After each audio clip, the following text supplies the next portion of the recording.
जय श्री राधे राधे मित्रों, कैसे हैं आप लोग। उम्मीद करती हूँ आप लोग अच्छे होंगे। आपके अपने चैनल राधे राधे में आप सबका बहुत बहुत स्वागत है। इंद्रदेव की इस अप्सरा की सुंदरता कर देती थी दीवाना 100 से ज़्यादा बच्चों की बनी माँ। पुराणों में देवराज इंद्र की कई अप्सराओं का वर्णन मिलता है जिन्हें अपनी सुंदरता के लिए जाना जाता था। इंद्र की प्रमुख अप्सराओं में से एक थी घृताची, जो अपनी खूबसूरती के लिए प्रसिद्ध थी। उन्होंने कई ऋषियों और राजाओं को मोहित किया था। इतना ही नहीं, अप्सरा ने 100 से ज़्यादा अधिक संतानों को भी जन्म दिया। आइए विस्तार से हम आपको बता रहे हैं घृताची की कथा। इंद्रदेव के स्वर्ग में एक खूबसूरत अप्सरा थी जिसकी सुंदरता देखकर कोई भी अपनी नज़रें नहीं हटा पाता था। जब भी इंद्र को धरती पर किसी ऋषि की कठोर तपस्या देखकर अपना सिंहासन जाने का डर सताने लगता था तो वह इन्हीं अप्सराओं का ऋषियों की तपस्या को भंग करने के लिए भेज दिया करते थे। वैसे तो देवराज इंद्र की कई अप्सराएं थीं जिनमें 11 प्रमुख थीं। इन्हीं में से एक थी घृताची, जिसकी खूबसूरती किसी को भी दीवाना कर देने वाली थी। उनकी सुंदरता को देखकर पुरुष तुरंत आकर्षित हो जाते थे। घृताची के जीवन का वर्णन रामायण, महाभारत और पुराणों में भी देखने को मिलता है। पौराणिक कथाओं के अनुसार घृताची ने ऋषियों, गंधर्वों, देवों और राजाओं को सहित कई पुरुषों को लुभाया था। यहाँ तक कि इस अप्सरा की 100 से ज़्यादा संतान भी थी। आइए हम आपको इसके बारे में बता रहे हैं कि घृताची की कहानी क्या है। अप्सरा की खूबसूरती से नजरें नहीं हटा पाए थे ऋषि भरद्वाज।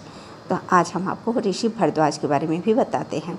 महाभारत में वर्णित है कि घृताची अपनी सुंदरता के लिए बहुत प्रसिद्ध थी। एक बार इंद्र ने भरद्वाज ऋषि की तपस्या को भंग करने के लिए इस अप्सरा को धरती लोक पर भेजा। भरद्वाज ऋषि गंगा स्नान के बाद अपने घर लौट रहे थे। उसी समय उन्हें नदी में स्नान करती हुई घृताची नजर आई, जिसकी खूबसूरती, भीगे वस्त्र और भरे पूरे शरीर को देखकर ऋषि कामुक हो गए और अप्सरा को निहारने लगे। उसी समय उनका वीर्यपात हो गया, जिसे वह एक मिट्टी के बर्तन में रख देते हैं। इससे एक पुत्र द्रोणाचार्य का जन्म हुआ था, जो बाद में पांडवों और कौरवों के गुरु बने थे। माना जाता है कि एक बार और ऐसी ही घटना हुई थी, जिसके चलते श्रुतवती नामक पुत्री का जन्म हुआ था। घृताची ने कुश नभ की पत्नी बन 100 पुत्रों को दिया जन्म।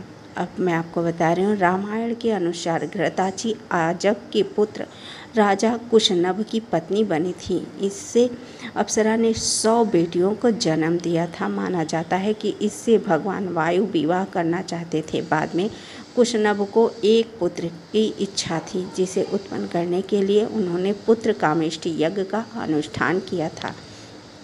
इससे एक पुत्र गधी का नाम हुआ। पुराणों के अनुसार अप्सरा घृताची के पुरु वंश के राजा द्रोणाचार्य के 10 पुत्रों को भी जन्म दिया।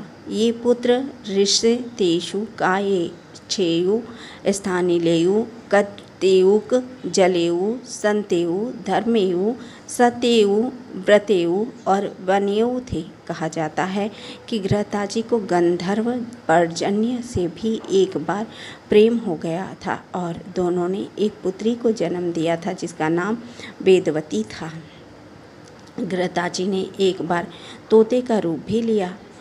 आपको इसके बारे में बता रही हूँ। घृताची ने एक बार तोते का रूप लिया। पौराणिक कथा के अनुसार अप्सरा घृताची कश्यप ऋषि तथा प्रधा की पुत्री थी।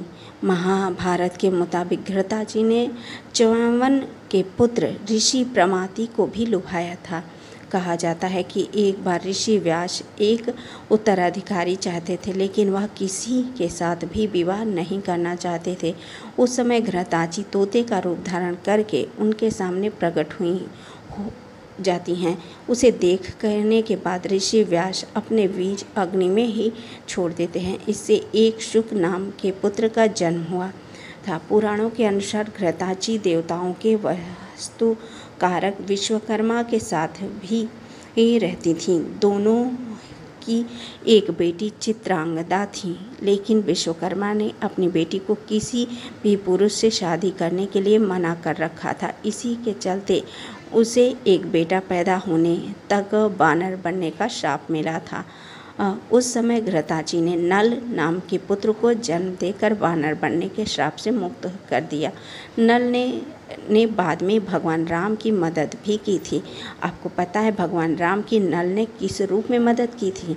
ये तो आप सब लोग जानते हैं कि भगवान राम की मदद वानर ने नल उस समय मदद करते हैं जब सेतु बनाया जाता है। नल और नील नाम के 2 वानर थे जिन्होंने भगवान राम की सेतु बनाने में मदद की थी।